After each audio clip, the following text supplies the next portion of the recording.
Pandemi COVID-19 yang merambah ke lebih dari 200 negara, termasuk Indonesia, membuat sebagian masyarakat kehilangan mata pencaharian. Seperti halnya Fajar Triantara dan Puspita Sari yang menjadi korban PHK akibat pandemi. Pada Mei lalu, mereka mendaftar untuk mengikuti pelatihan program Kartu Prakerja demi mendapat skill baru agar dapat bertahan di tengah pandemi. Saya ingin banyak istilahnya mencoba untuk mengikuti gitu istilahnya. Dengan harapan ketika nanti setelah mengikuti saya punya skill baru gitu istilahnya. Jadi saya bisa survive di selain yang saya bidangi. Menambah wawasan ya, menambah kayak kan itu banyak pelatihan-pelatihan, ada tentang Excel atau kayak usaha kayak gitu, wirausaha. Ya menambah pelajaran juga sih. Pemegang kartu prakerja nantinya akan mendapatkan manfaat senilai 3,5 juta rupiah dengan rincian biaya pelatihan senilai 1 juta rupiah diberikan 1 kali dalam setahun yang dapat digunakan untuk membeli program pelatihan di sejumlah mitra digital. Kemudian 4 kali insentif Rp600.000 yang diberikan pasca pelatihan dilakukan dan 3 kali Rp50.000 sebagai manfaat survei. Data Badan Pusat Statistik BPS mencatat, angkatan kerja di Indonesia tahun 2019 mencapai 136,18 juta penduduk atau sekitar 69,32% dari jumlah penduduk Indonesia. Kemudian penduduk usia kerja sebanyak 196,4 juta orang.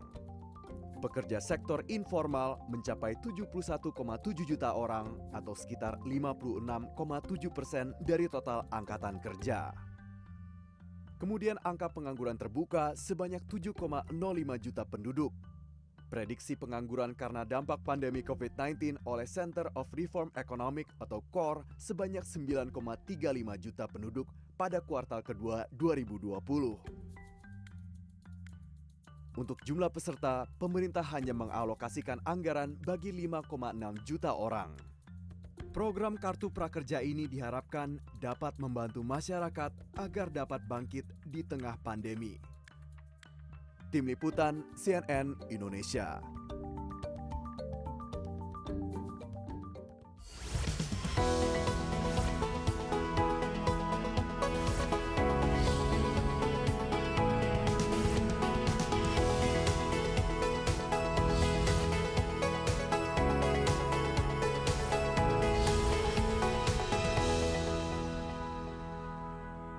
Ya, COVID-19 memberikan dampak yang sangat negatif, bukan saja pada kesehatan manusia, tapi pada kesehatan perekonomian kita di Indonesia. Kuartal kedua kita sudah melihat ya pertumbuhan kita sudah minus. Kita harapkan nanti ada perbaikan di kuartal ketiga ataupun kuartal keempat. Tapi yang jelas sampai saat ini hingga bulan Agustus ini sudah banyak sekali orang yang kena PHK. Ya, perusahaan sudah mulai merumahkan karyawannya dan tentu saja sudah semakin banyak orang yang akhirnya masuk ke ambang kemiskinan. Nah, untuk itu pemerintah dan tentu saja kita semua harus bekerja keras untuk memulihkan perekonomian kita dan juga menjaga agar masyarakat kita tetap sehat. Apa-apa saja ya strategi untuk memulihkan perekonomian nasional dan juga untuk mengatasi COVID-19 ini, tentu yang paling bisa menjawabnya adalah seorang Menteri Koordinator di bidang perekonomian. Kita sudah berada di gedung Menko Perekonomian dan ditemani oleh Menko Perekonomian kita Erlangga Hartarto, dan banyak sekali tanggung jawab Menko kita ini, bukan saja Menko bidang perekonomian tapi juga kepala dari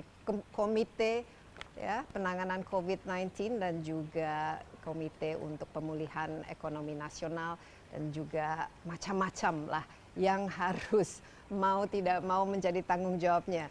Pak Erlangga, you're the man of the moment.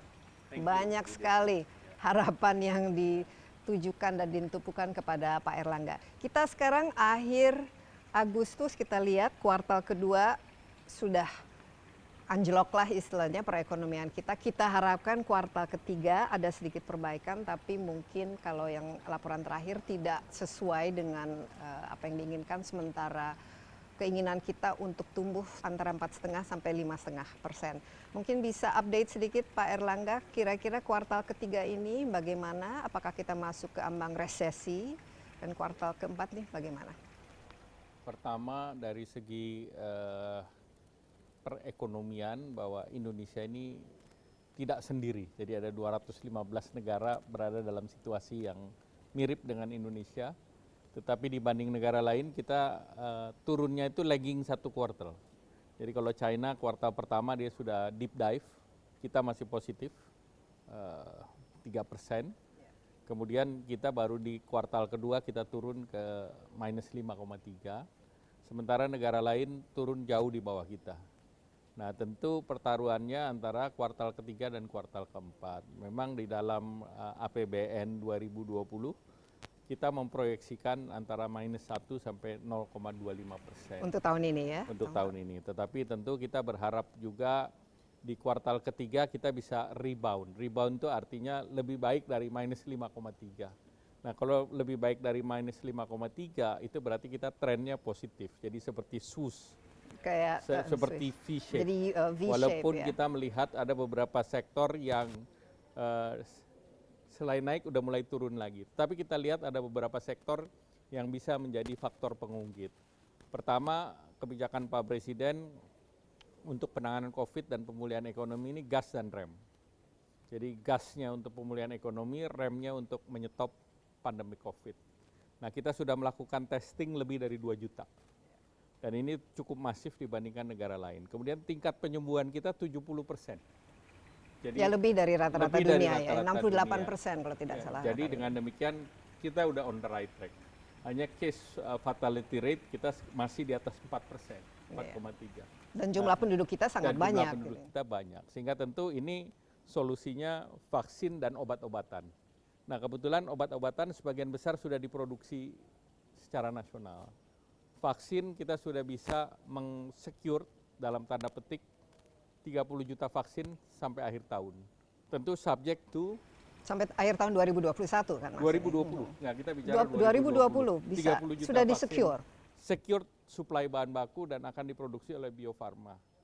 Sehingga tentu kita berharap bahwa di tahun depan kita sudah mulai bisa vaksinasi subject to keberhasilan clinical trial. Subject to. Kita Ini harapkan ini kita berhasil berharap. ya. Tapi pemerintah sudah mengalokasikan anggaran 5 triliun di tahun ini. Sehingga artinya kalau ada bahan bakunya kita sudah beli bahan bakunya. Kalau sukses kita tinggal produksi, tetapi kita juga melihat bahwa yang perlu divaksinasi ini banyak. Harus ada prioritas. Juta. Jadi ada prioritas kita siapkan. Nah barusan kami mempersiapkan perpres untuk pengadaan vaksin. Jadi itu kita secara legal kita siapkan, secara budget kita siapkan, secara tim teknis sedang dibuat perencanaan.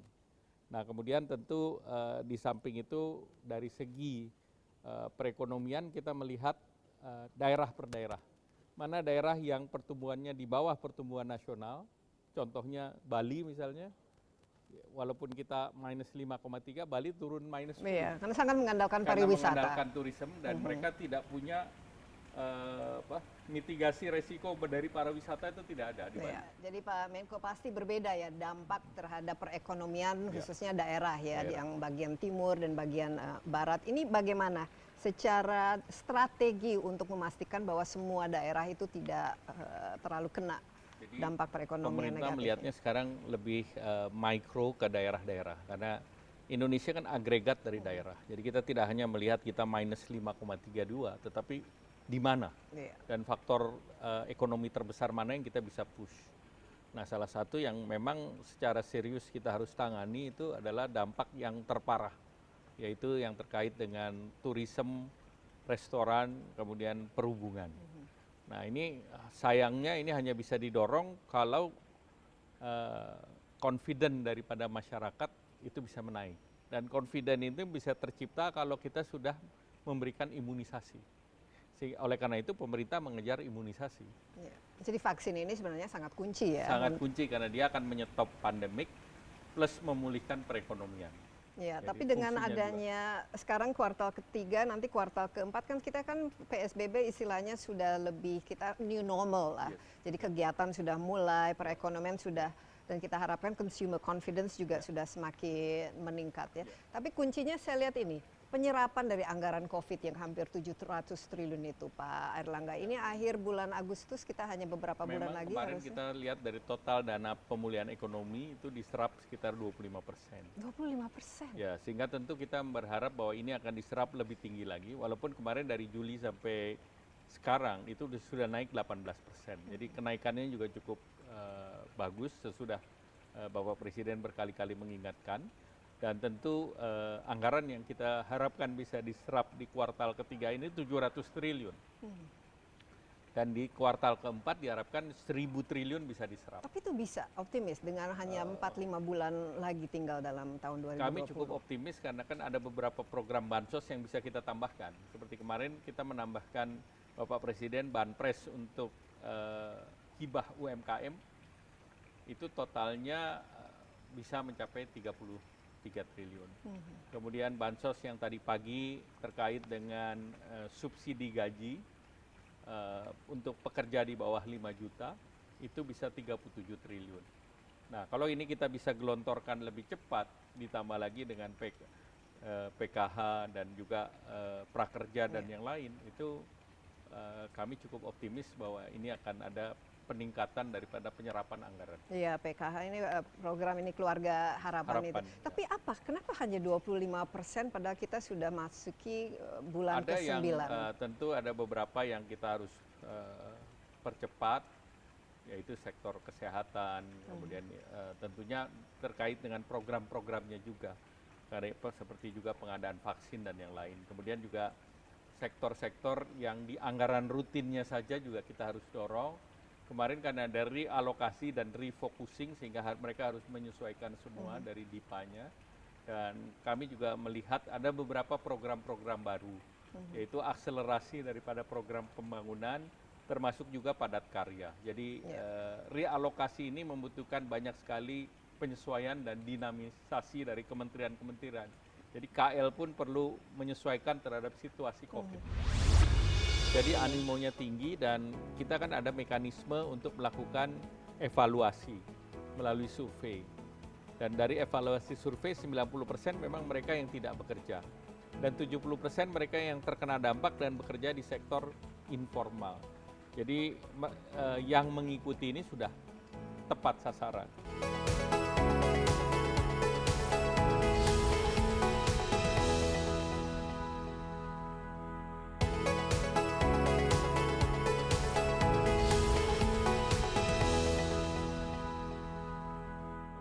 Jadi bottleneck-nya lebih di kementerian, lembaga, tapi dengan daerah juga tentu saja. Ada Ini perubahan setting anggaran awal yang non-COVID menjadi anggaran COVID. Nah tentu banyak sekali shifting dari program.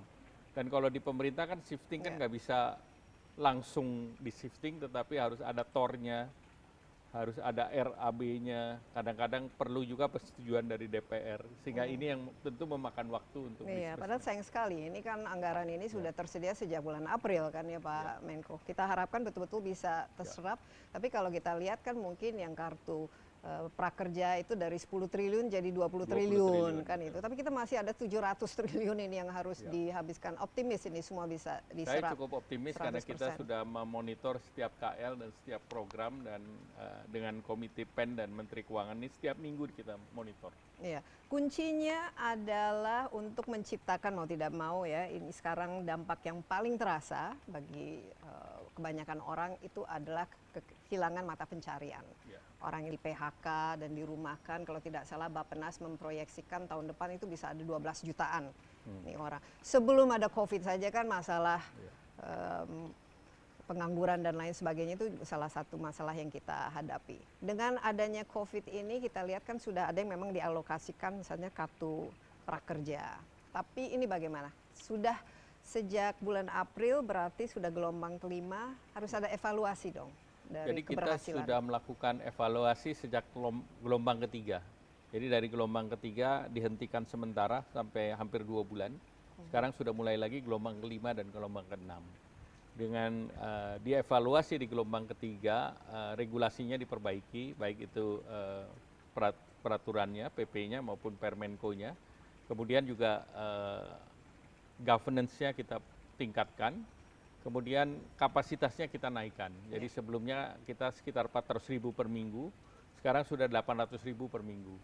Sehingga sekarang itu kita sudah menyerap sebesar 2,2 juta di gelombang keempat dan kelima dari 1 sampai 5.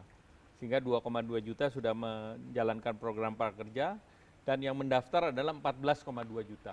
Jadi memang antara yang mendaftar dan yang masuk di dalam sistem itu ya relatif sepertujuhnya. Jadi animonya cukup. Jadi animonya tinggi dan kita kan ada mekanisme untuk melakukan evaluasi melalui survei. Dan dari evaluasi survei 90% memang mereka yang tidak bekerja. Dan 70% mereka yang terkena dampak dan bekerja di sektor informal. Jadi yang mengikuti ini sudah tepat sasaran. Sedangkan mereka yang formal kan kita berikan bantuan terkait Bansos dengan juga. bansos. Sehingga tentu sudah ada segmentasi daripada mereka yang membutuhkan bantuan dari pemerintah. Iya, ini mungkin kita bicara angka sedikit ya, dari 10 triliun dinaikkan ke 20 triliun, tapi akhir bulan Agustus ini penyerapannya kalau tidak salah kan masih sangat ya penyerapannya itu kan staging. Sedikit, Jadi mereka yang sudah ikut pelatihan baru bisa diserap. Karena kita berbeda dengan bansos yang langsung dibagi, kalau ini kan ada prasyarat. Mereka ikut pelatihan, begitu lolos pelatihan baru dibayarkan. Nah memang ikut pelatihan kan sesuai dengan temponya masing-masing. Jadi sekarang kalau tidak salah masih baru 5, sekian triliun ya. Ya Jadi kalau kita lihat dari 2,2 kan sebetulnya 2,2 kali 5% kan itu sekitar sudah 40% seharusnya yang bisa diserap oleh. Tapi karena ada prosedur untuk mereka melakukan pelatihan, ya tentu ini berproses dalam 2-3 minggu ke depan. Dan pakai tahapan gelombang-gelombang Dan tahapannya gelombang, dan itu pembayarannya kan kalau yang lain bisa 2 kaligus. Misalnya kalau gaji itu masing-masing 1,2 2 kali. Iya. Tapi kalau ini kan 4 bulan, jadi 1 bulannya 600.000. Jadi tentu ada staggering dari penerimaan. Ya mungkin kita mengingatkan kembali ya tujuan dari Kartu Prakerja ini kan sebenarnya kan program dari awal ya Presiden Jokowi ingin ada bagi yang kena PHK atau menganggur itu memiliki skills ya, sehingga mereka bisa lebih cepat mendapatkan pekerjaan dan juga bisa mendapatkan skill yang baru. Nah tapi dengan adanya COVID ini saya lihat mungkin agak berbeda ya, sehingga pelatihan-pelatihan yang biasanya dilakukan tatap muka kebanyakan jadi online. Nah ini kan menciptakan semacam moral hazard juga, dan ini disorot oleh masyarakat yang mengatakan bahwa sulit ini misalnya semua online dan kemudian mau tidak mau harus ada akses terhadap internet, belum lagi jenis-jenis pelatihannya mungkin tidak cocok. Ini bagaimana Pak? Jadi pertama memang ini bagian dari evaluasi itu sendiri. Ya pertama memang awalnya didesain untuk upskilling dan reskilling. Tentu dengan pelatihan tidak hanya online tetapi offline. Nah pelatihan offline itu kan lebih mahal. Ya. Jadi antara riset 3 sampai 7 juta. Tetapi begitu ada COVID, karena memang untuk program yang informal yang terkena PHK tidak ada, makanya program Kartu Prakerja ini di-switch. Makanya regulasinya pun dirubah. Nah dengan dirubah ini diharapkan jumlah yang semula 1 tahun 2 juta ditingkatkan menjadi 5,6 juta. Dan dari sini diharapkan bisa menampung korban PHK selama COVID sebesar 2,1 juta. Jadi diharapkan yang 2,1 juta ini seluruhnya tertampung di dalam program Kartu Prakerja. Nah tentu yang terkena PHK itu diharapkan bisa mendapatkan retraining dan reskilling. Dan jenis pelatihan yang semula berbasis untuk digital, ini sudah kita rubah atau diturunkan ke pelatihan-pelatihan yang sifatnya lebih praktis. Yeah. Nah tentu dari pelatihan praktis ini kita berharap bahwa mereka yang terkena PHK tidak hanya bisa kembali masuk ke lapangan kerja dengan pekerjaan yang berbeda, tetapi di antara mereka ada juga yang bisa menjadi wira swasta. Nah tentu pelatihan-pelatihan skill, apakah itu membuat kue, apakah itu manajemen kafe dan yang lain, banyak diberikan di dalam pelatihan. Ada lebih dari 2.000 jenis pelatihan dan jenis-jenis tersebut sebagian besar diminati oleh mereka yang membutuhkan. Kita ingin memberikan di grassroots, sehingga tentu perlu ada insentif bukan cuma belajar, tetapi harus ada penopang daya beli ataupun untuk kebutuhan esensial. Nah ini diberikan sehingga kita berharap dalam 4 bulan itu mereka bisa men-start up sesuatu. Jadi itu yang gunanya daripada kartu prakerja.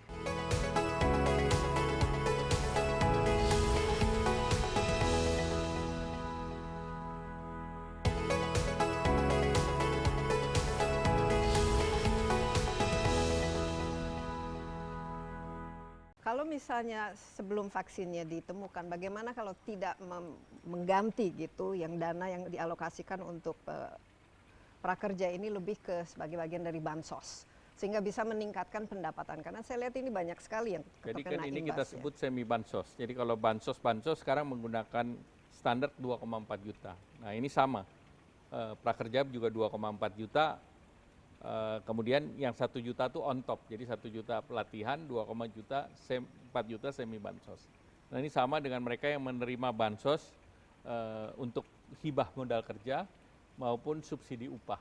Jumlahnya sama-sama 2,4 juta. Sama ya. Nah, kritis atau moral hazard mengenai digital dan online learning ini, bagaimana Pak Erlangga? Apalagi ini kan dianggap menguntungkan mungkin mereka startup yang fokusnya memang pendidikan online dan kemudian ada gap ya antara dalam daerah. digitalisasi ini kan penting menciptakan pasar baru, new market. Pasar pelatihan itu sebelum prakerja tidak ada. Zero market. Jadi kita meng-create a new market yang namanya digital pelatihan. Ya. Tapi orang sekarang biasa kalau pelatihan itu lewat YouTube kok. Apapun semua bisa kita pelajari lewat YouTube. Tapi kan YouTube nggak dapat bansos. Ya kalau mau belajar melalui YouTube tidak ada larangan.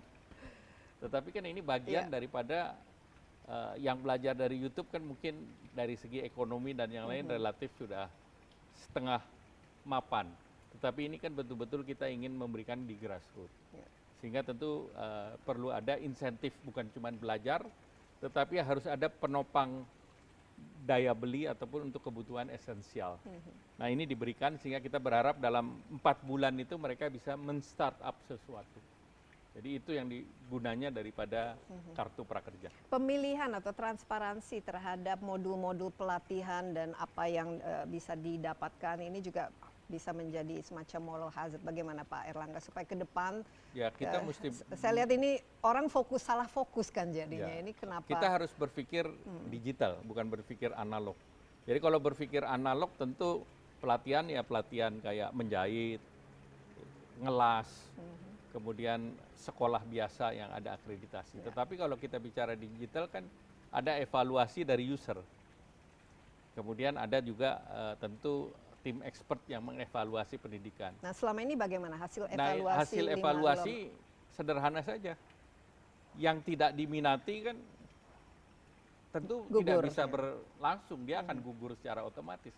Sehingga ini seperti air terus mengalir, yang laku dia akan naik, yang tidak laku dia akan Contoh yang minggir. laku selama 5 gelombang ini Ya apa ada saja? beberapa seperti pelatihan manajemen, pelatihan untuk membuat seperti barista kopi, kemudian ada yang juga skill untuk masak dan yang lain.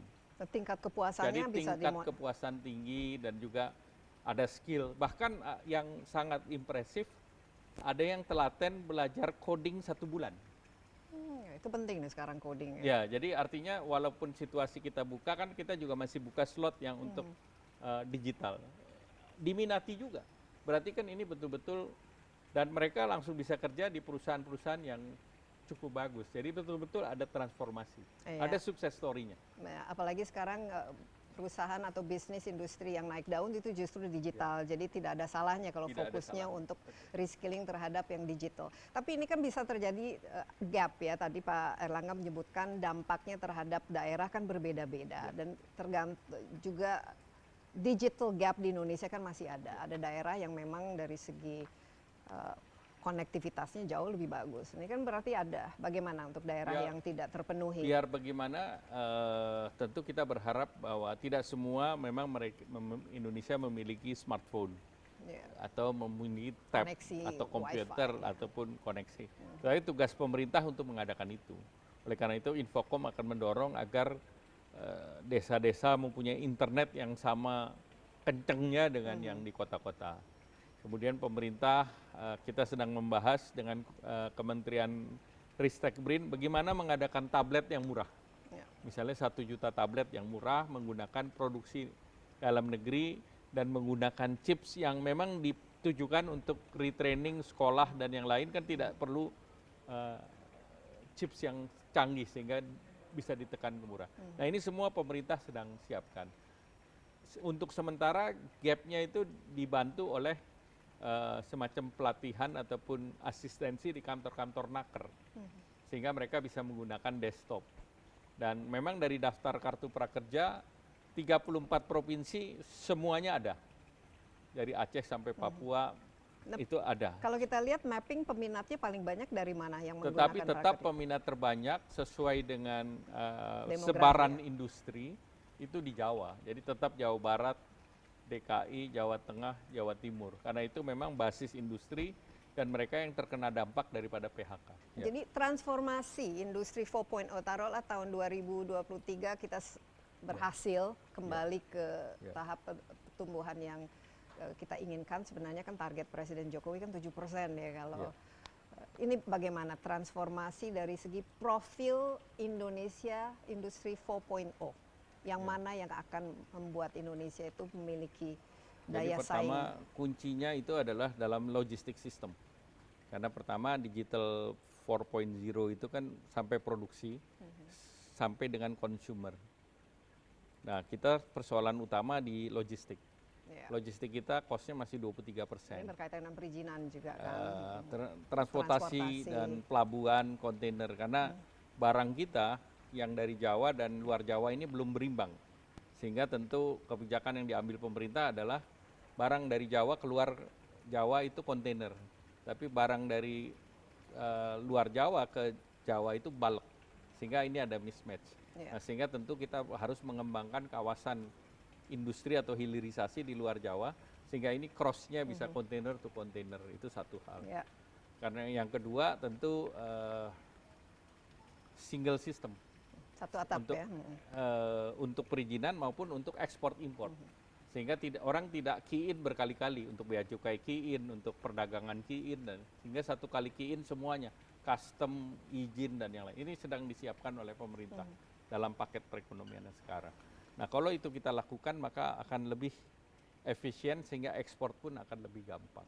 Nah inilah yang kita ingin dorong, dan tentu logistik itu nanti akan lebih digital, karena dengan warehousing system ini sekarang yang lagi dalam tanda petik investment yang paling banyak, salah satunya adalah di warehousing dan logistik system. Dan ini bukan saja lebih efisien tapi juga bisa mengurangi ini ya korupsi dan juga waste ya, atau pungli dan lain sebagainya. Tapi kalau ke depan ini transformasi, kita lihat Indonesia kan potensinya selama ini sangat tergantung kepada agriculture, itu agrobisnis dan juga komoditas yang kita miliki.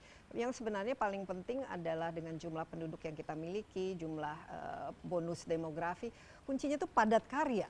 Ya. Bukan semua serba digital, karena ini hanya sangat niche ya kalau kita lihat. Itu kan butuh Jadi memang orang-orang padat yang berbeda. karya juga didorong, yaitu sektor yang terkait dengan jewelry misalnya. Ini sekarang ekspornya naik luar biasa. Oh ya? Iya, jewelry. Kemudian kedua, tekstil, clothing, dan footwear itu udah pasti padat karya. Nah oleh karena itu pemerintah ingin merelokasi industri padat karya itu dengan membuat kawasan industri yang bersaing dengan negara lain dalam tanda petik gratis. Jadi sewanya 5 tahun nol. Tentu operating cost mereka harus bayar, listrik, air dan yang lain. Tetapi dengan demikian kita berharap ini ada relokasi ke Indonesia. Karena selama ini kan negara lain menawarkan hal seperti itu. Yang ada relokasi ke Vietnam, Yang atau ada bahkan relokasi ke Myanmar. negara lain. Tetapi sekarang dengan adanya fasilitas yang kita siapkan, diharapkan mereka akan menengok kembali Indonesia. Karena selama ini Indonesia memang yang kita tangkap adalah industri yang capital intensif, seperti petrokimia, kemudian hilirisasi nikel, baja, itu seluruhnya adalah capital intensif. Nah sekarang kita ingin mendorong bahwa labor intensif pun masuk di kita. Iya, tapi berarti kita harus bersaing dong labornya dibanding Ya, kita dengan harus bersaing. negara-negara tetangga. Ini bagaimana? Karena selama ini bisa dikatakan labor kita, tenaga kerja kita tidak produktif, dan sementara itu juga dari segi gajinya juga kan lumayan sudah Ya. bersaing gitu. Ini Jadi kalau bagaimana? gaji Pak? secara ASEAN sudah relatif mirip-mirip. Iya. Jadi dengan China bahkan sedikit lebih mahal dari kita. Nah tentu ini Kita nggak terlalu produk- atraktif loh Pak Erlangga. produktivitas yang kita sekarang harus kejar. Kita nggak bisa mengandalkan buruh yang gajinya rendah, karena ini akan diambil oleh Bangladesh dan negara-negara seperti Kamboja dan yang lain. Sehingga kita harus berkompet tentang competitiveness dari segi produktivitas dan juga utilities dan logistik. Plus kita punya domestic market. Jadi sweetener kita tuh ada di sana. Iya, dan berarti produk-produk yang kita hasilkan juga harus punya nilai tambah yang Ya, lebih, betul. apalagi kalau nanti dengan punya skill dan juga inilah kita tidak mau kalah dengan negara-negara tetangga. Itu sudah kita are we on the right track dalam Saya hal rasa itu? kita on the Our right track karena added value dan memang beberapa investasi misalnya otomotif sudah mulai mau masuk ke sini, termasuk dari Korea. Kemudian juga di ekonomi terkini data center ini sudah masuk juga di Jawa Barat dan ini juga akan masuk di Batam. Kemudian terkait dengan digitalisasi yang lain juga sudah mulai masuk ke Indonesia. Nah, pemerintah sedang menyiapkan program dan sebetulnya pemerintah sudah menyiapkan anggaran 3,8 triliun. Tinggal bagaimana memformulasikan programnya untuk perjalanan maupun untuk perhotelan misalnya. Tapi ini harus dibarengi dengan ketersediaan daripada vaksin.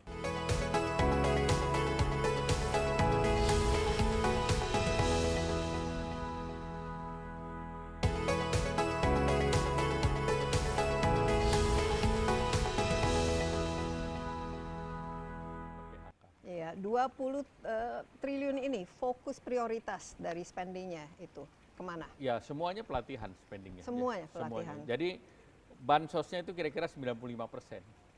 95% langsung diterima oleh masyarakat. Dengan target bisa 7 juta? Target misalkan? 5,6 juta. 5,6 Jadi kalau juta. 5,6 juta dalam 5 gelombang aja sudah 1,2, yang daftar 14 juta. Nah, Sebetulnya ini udah oversubscribe.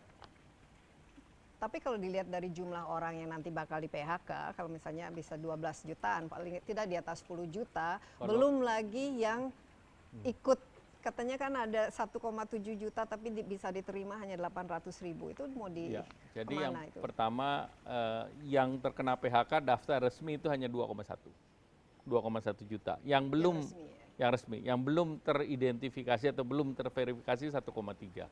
Jadi sebetulnya untuk yang ini seluruhnya bisa diserap oleh kartu prakerja. Subjek pada mereka punya digital literate. Ya. Nah, tentu ini yang menjadi challenge berikutnya. Tetapi kan pemerintah punya kisi-kisi yang lain dengan program-program yang lain sehingga tentu kita berharap bahwa sebagian besar jaring pengaman sosial itu sudah bisa menjaga minimal daya beli masyarakat. Tapi untuk naik ya ke tingkat-tingkat berikutnya, ini kan berarti harus ada reskilling juga, karena Reskilling dan pendampingan. ini ya reskilling pendampingan ini bisa berkaitan dengan kartu prakerja juga bisa digunakan Iya, untuk kartu prakerja kita melakukan kickers di awal.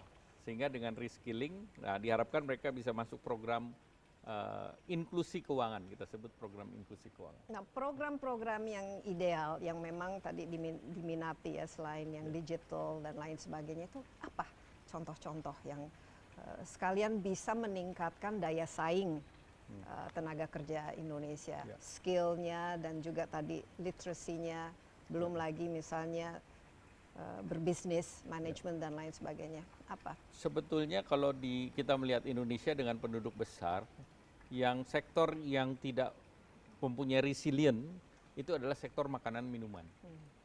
Dan Memang. sektor makanan minuman itu bisa levelnya kelurahan, kecamatan, kabupaten, provinsi, bahkan nasional. Dan sekarang dengan digitalisasi, ini sebetulnya distribusinya bisa lebih luas. Artinya pesan makanan bisa diantar melalui Ya. ojol misalnya. Semua harus ada aplikasinya Semuanya sekarang. dengan aplikasi ini Ya. bisa jalan. Jadi ada ibu-ibu di Kabupaten Bogor misalnya, dia bikin lemper yang tadinya terbatas, tetapi dengan networks dia bisa menaikkan kapasitasnya 5 kali gitu. Tentu ini memberikan penghasilan karena sudah bisa ditransfer pakai ojol dan pembayaran sudah bisa pakai aplikasi. Jadi ini contoh-contoh sederhana bagaimana usaha kecil menengah itu bisa naik kelas dengan teknologi dan dengan juga grant ataupun bantuan hibah tadi. Nah, untuk tahun depan di era APBN kita mengharapkan growth antara 4,5 sampai 5,5%. Ya, mudah-mudahan itu bisa tercapai. Tapi kira-kira sumber utama dari growth ini, apakah kita bisa andalkan dari yang kegiatan ini, UMKM semua bisa mendapatkan? Ya, pertama kita ingin kembali kepada growth dari sektor konsumsi 55%, kemudian sektor investasi itu 30%. Nah, kenapa sektor investasi kita dorong? Kita harapkan RUU Cipta Kerja, Omnibus Law Cipta Kerja, ini bisa diputuskan DPR dalam masa sidang ini. Ya. Sehingga ini adalah perubahan daripada obesitas daripada perizinan. Obesitas perizinan. Iya. Harus dirampingkan. Iya, jadi harus ramping dengan Jauh digital. lebih efisien. Nah, kalau begini dengan efisien, ini ditunggu oleh berbagai negara. Apalagi berbagai negara sekarang polisinya adalah China plus 1. Artinya mereka punya fasilitas di China tapi butuh satu negara lain. Tapi negara lain kan juga perekonomiannya pada Negara turun lain semua. semua juga Pasti turun terkena dan imbas. ingin menyerap. Nah, tentu kita bersaing dengan negara lain. Tetapi dengan adanya Omnibus Law diharapkan kita ahead daripada yang lain dalam reform di bidang perekonomian. Tapi seharusnya kita juga mengandalkan domestic market kita, Pak Ya. Erlangga. Kita kan Makanya 270 juta. 55% tergantung dari domestic market, dan domestic market tergantung dari market confidence. Market confidence tergantung dari rasa aman. Ya, nah, Rasa aman tergantung vaksin iya. dan Menyerap tenaga kerja di bidang pariwisata seharusnya sangat potensial kan di situ. Ya. Apa Pariwisata rencana? Karena itu ini sekarang yang paling anjlok. ya, para wisata, restoran itu selalu menjadi first timer job. Jadi anak muda yang masuk lapangan kerja pertama itu di sektor pariwisata dan restoran. Sehingga memang dengan pandemi Covid ini mereka yang terpukul pertama. Iya. Nah, pemerintah sedang menyiapkan program dan sebetulnya pemerintah sudah menyiapkan anggaran 3,8 triliun. Tinggal bagaimana memformulasikan programnya untuk perjalanan maupun untuk perhotelan misalnya. Tetapi ini harus dibarengi dengan ketersediaan daripada vaksin. Karena yang sekarang sangat dirasakan adalah orang nggak kemana-mana. Ya, betul. Benar-benar keluar rumah saja takut ya, apalagi Ya. berwisata. Satu lagi mungkin yang selama ini cukup ya menggunakan banyak tenaga kerja itu infrastruktur kita.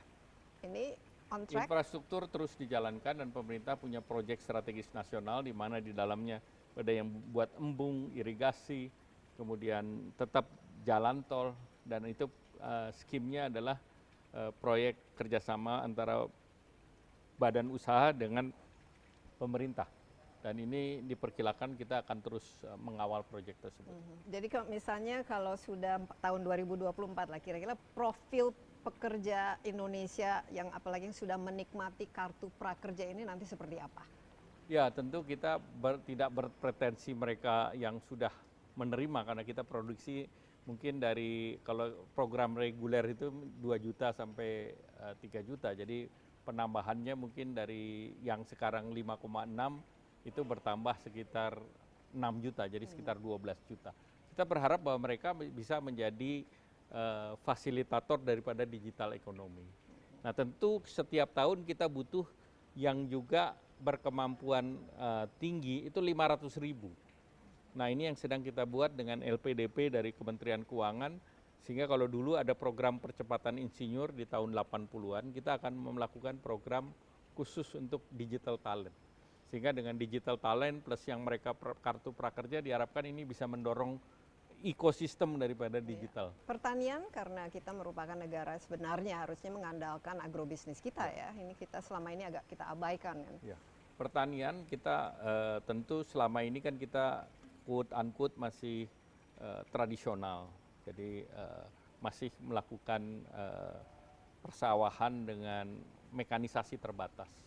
Nah, Bapak Presiden mengarahkan kita kembangkan food estate secara luas. Nah, salah satu yang di reidentifikasi adalah di Kalimantan Tengah, di mana ini tahap pertama tahun ini kita kembangkan 33.000 hektar. Nah, tahun depan kita harapkan kita bisa 110.000 hektar. Dan berikutnya kita persiapkan 677.000. Tentu pengembangan food estate di Kalimantan tidak sama dengan pengembangan rice farming di Jawa. Sehingga tentu nanti di sana akan fully mekanisasi. Mungkin juga untuk nyebar pupuknya juga bisa pakai drone. Dan ini kita buka untuk investor yang mau menangani food estate atau horticulture. Dan ini kita sudah ada keberhasilan story misalnya di Lampung yang nanas ataupun pisang ataupun kopi. Kemarin kita juga sudah coba di Bali, sudah bisa ekspor juga. Nah, jadi kawasan industri hortikultura ini kita akan perluas. Ini secara keseluruhan Pak Menko, karena ini tugas tanggung jawabnya itu paling banyak, merumuskan yang ratusan triliun sampai yang puluhan triliun. Ini bagaimana selama ini? Challenge yang paling Challenge-nya kita berat. yang merumuskan bukan itu, sampai jutaan, sampai yang mikro. Sampai yang 2 juta sama 10 Iya, juta. jadi Ini, tentu challenge-nya dalam kebijakan ini kan kita sekarang punya komite PEN, sehingga tentu dengan komite PEN ini kita bisa mengkoordinasikan sampai ke daerah-daerah. Sehingga ini menjadi kunci untuk pelaksanaan program ke depan. tapi ini bukannya tambah layer lagi. Biasanya kalau ada masalah bikin komite, ada layer-layer lagi. Ini bukannya menghambat Karena Pak komite Erlangga? ini kan kita mempush KL-KL, semua sesuai dengan tupoksinya. Hanya sekarang kita punya gas dan rem tadi. Kalau sebelumnya kan gas dan remnya melalui forum koordinasi. Sehingga tentu ada apa namanya, bukan hambatan, tetapi ada tantangan daripada birokrasi. Tetapi dengan sekarang kita bisa melakukan kalau perlu terobosan-terobosan. Contohnya apa saja? Biasanya kan kalau birokrasi ini yang justru Terobosan-terobosan kan banyak program yang terobosan. Program misalnya program Kartu Prakerja itu terobosan. Program bantuan presiden untuk UMKM itu terobosan. Bantuan hibah untuk pekerja ini kan terobosan. dan harus Dan itu kan harus disiapkan dan juga melibatkan berbagai aparat penegak hukum juga. dan pertanggungjawabannya kan Dan juga pertanggungjawaban, harus jelas. akuntabilitasnya harus jelas. Saat ini menurut Pak Erlangga bagaimana dari yang sudah diserap itu sesuai dengan tepat sasaran, tidak ada yang hilang Ya, begitu karena saja? ini kan semua by name, by rekening. Dan itu dicek melalui Dukcapil, NIK, dan yang lain. Jadi kalau Dukcapil saja, NIK saja, tanpa rekening kan bisa pakai nama orang lain. Tapi kalau mesti buka rekening kan harus tanda tangan sendiri. Minimal ada cross check-nya. Nah kalau kita di Prakerja ada banyak, Dukcapil kita periksa, kemudian untuk mereka kan syaratnya tidak sedang bersekolah. Iya. Terkait dengan Dapodik kita periksa juga. Kemudian untuk perbankan, KYC-nya juga dijaga. Jadi layernya banyak. Kuncinya adalah vaksin ini akan makan waktu. Jadi apakah itu Januari, apakah Juni, dan kemudian dari jumlah volume, kemudian ketiga siapa yang akan mendapatkan duluan. Sehingga solusi yang jangka pendek adalah menggunakan masker. Kemudian protokol kesehatan, jaga jarak, cuci tangan, dan yang lain. Jadi inilah yang harus kita dorong supaya ini menjadi new normal baru.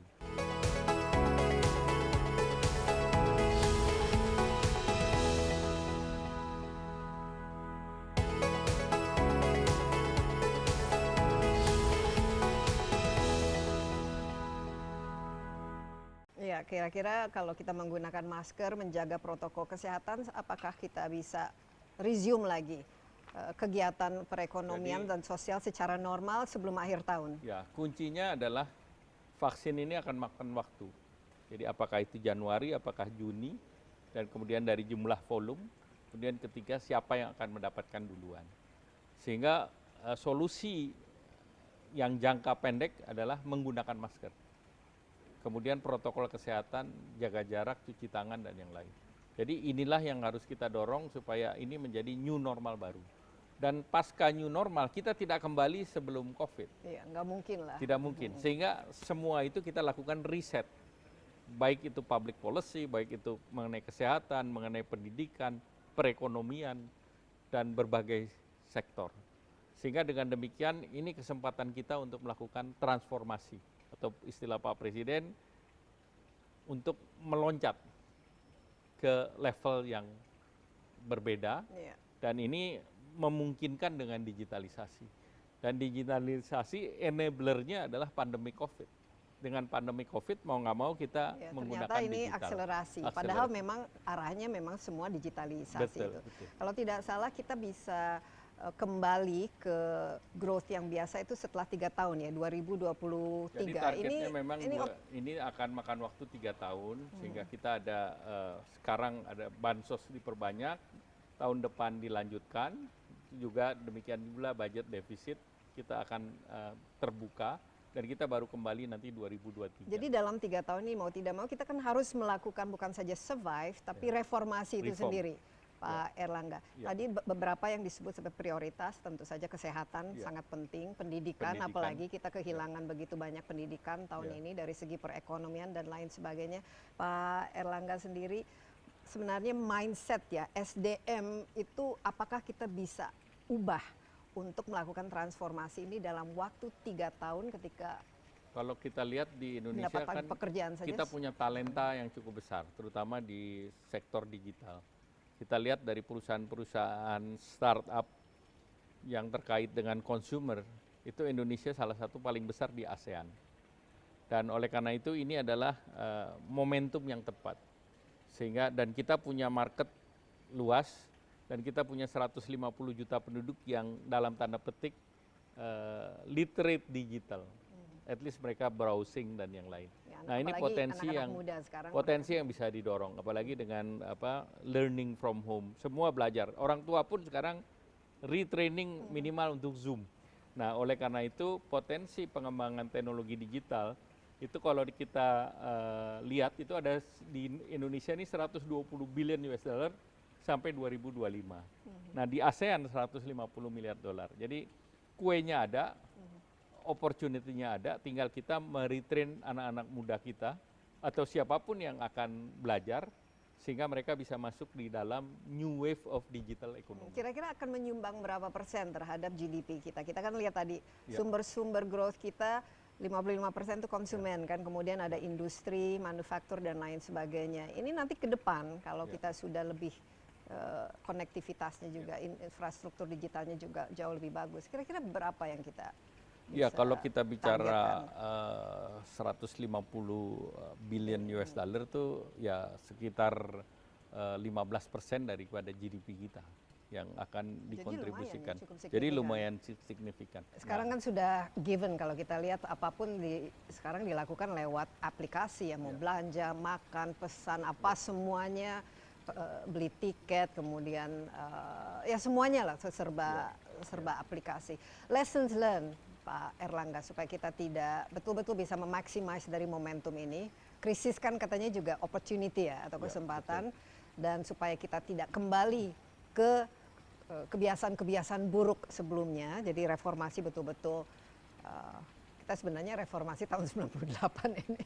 Ya. 30 tahun kemudian kita masih bicara reformasi supaya lebih cepat lagi. Jadi Apa saja? Pak Presiden tidak hanya reform tapi transform. Transform kan berubah. Jadi bukan cuma pemulihan tetapi percepatan. Nah, perubahan ini semua sektor. Mulai dari kesehatan, pendidikan, kemudian perekonomian. Sehingga tentu enablernya adalah digitalisasi. Jadi berarti networking, infrastruktur kita harus dorong. Kemudian juga DNA, device, network, dan aplikasi perlu murah. Supaya tidak terjadi digital divide. Supaya ini semua bisa kena. Inklusif. Nah, keuangan juga didorong untuk inklusif keuangan. Kemudian pembelajaran juga harus pembelajaran. Pendidikan pun baik pendidikan yang pendidikan di pesantren maupun pendidikan umum harus level playing field. Sehingga ini yang Dan sesuai dengan pemerintah kebutuhan pasar. sesuai dengan minat dan kebutuhan pasar. Yes. Ini yang pemerintah ingin dorong. Sehingga lulus bukannya langsung antre cari pekerjaan, tapi langsung sudah diabsorb oleh Ya. industrinya itu sendiri. Bisa diabsorb industri atau menciptakan lapangan kerja sendiri. Kesehatan harus jadi prioritas dan ini kan nanti Ya. saya lihat juga 2-3 tahun ke depan kan Ya. fokus nanti lebih ke kesehatan. Ngomong-ngomong, menurut saya ini penting karena Ya. di Indonesia kenapa juga angka kematiannya itu Ya. lebih tinggi. Jangan-jangan karena kesehatan kita rentan. Ya. Ketergantungan Indonesia terhadap tembakau. Ya. Bagaimana Pak? Jadi memang Erlangga. salah satu Buat tembakau. apa kita capek-capek BPJS, reformasi kesehatan kalau kita masih sangat tergantung pada tembakau? Tembakau ini two side of a coin. The other side penciptaan lapangan pekerjaan di sektor agriculture. On the other side juga penerimaan negara dan di side yang lain kesehatan. Ya. Nah, tentu Sumber segala macam penyakit kita to ini. strike a balance itu yang kita harus kejar. Karena katakanlah seperti industri tembakau ini ya dalam COVID ini ada juga yang menjadi katakanlah Jadi tradisional. tapi ini komorbid kan, ini ya, bisa comorbid. menciptakan. Ini yang harus Ya dijaga. bagaimana Pak? Erlangga? Ya, 130 triliun. Tentu bagi Indonesia pemasukannya cukup signifikan terutama dari cukai. Nah, ini yang kita juga harus cari alternatif yang lain. Nah, tentu pengungkit ekonomi yang lain ini harus didorong. Karena cukai satu-satunya yang dalam tanda petik penerimaannya hampir pasti. Kalau kita bilang 130 dia tercapai. Kalau pajak kita tentukan berapa pasti ada turun sedikit.